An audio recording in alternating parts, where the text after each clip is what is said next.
পৃথিবীর দি biggest banking scam in this world. পৃথিবী সৃষ্টির পর, মানব সভ্যতা সৃষ্টির পর সবচেয়ে বড় ব্যাংকিং স্ক্যাম হয়েছে বাংলাদেশে।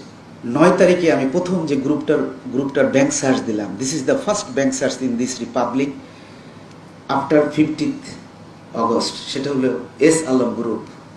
আপনারা সবাই দেখেছেন, সব পত্রিকায় এসেছে। 2,42,000 কোটি টাকা 10টি কম্পিউটারে 7 জন অফিসার আমার 1 মাস যাবত এন্ট্রি দিয়ে শেষ করতে পারেনি। বাবা হিসেবে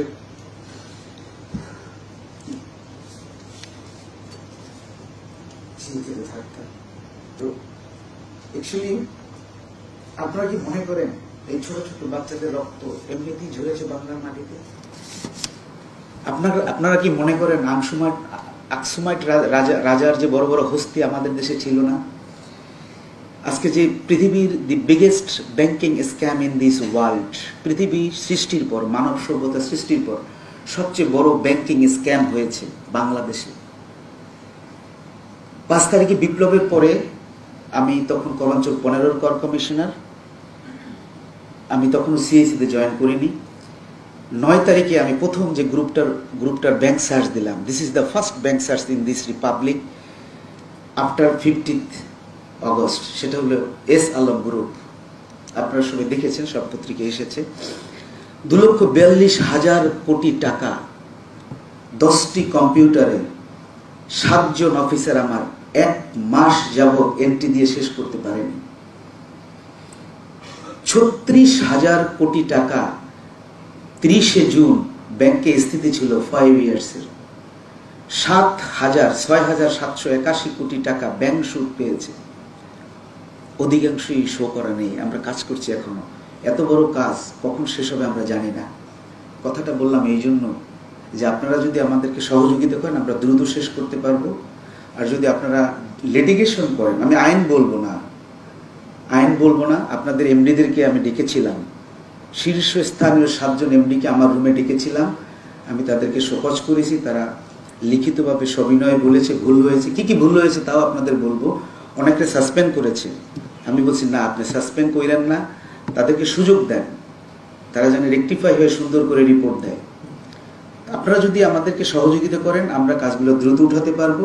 আর যদি লিটিগেশনটা করেন, অর্থাৎ যদি বিলম্ব করেন, তাহলে আমাদের কাজটা বিলম্বিত হবে। আমাদের কাজটা বিলম্বিত হলে রাষ্ট্রের কাজটা বিলম্বিত হবে।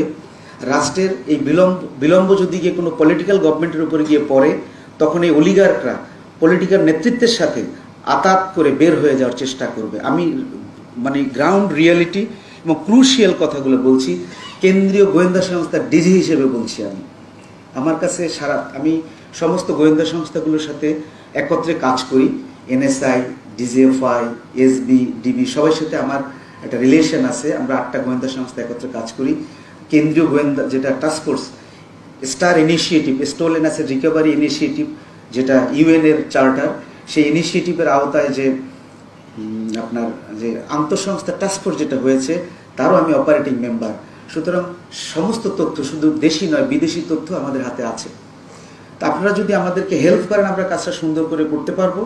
রাষ্ট্রের উপকার হবে, আপনার উপকার হবে। আপনার কাছে এখন দৃশ্যমান নয় যে উপকারটা কি হবে, কিন্তু হ্যাঁ হবে।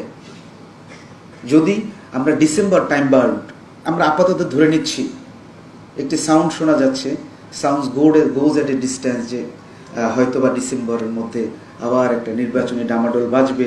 অমুকে চাঁদা দিবে তমুককে, অমুকে চাঁদা দিবে তমুককে, তার সাথে তার কথা হবে, রাতের আধারে মিলমিশ হবে, তারপরে তারা ক্ষমতায় আসবে, তারপরে তারা চলে যাবে, আবার নেগোসিয়েট হয়ে 111-এ যেভাবে 111-এও আমি এই একজন যোদ্ধা ছিলাম। এই দুর্নীতি দূর করার জন্য, অলিগারদের ধরার জন্য আমি টাস্কফোর্সের একটা টিমের সাথে কাজ করেছি। আজকে হয়তো দেশব্যাপী কাজ করছি। সেখানে ব্যর্থ হয়েছি আমরা, কারণ আমাদের বন্ধু পার্শ্ববর্তী কোনো একটা রাষ্ট্রের হস্তক্ষেপের কারণে আমরা তখন পারিনি।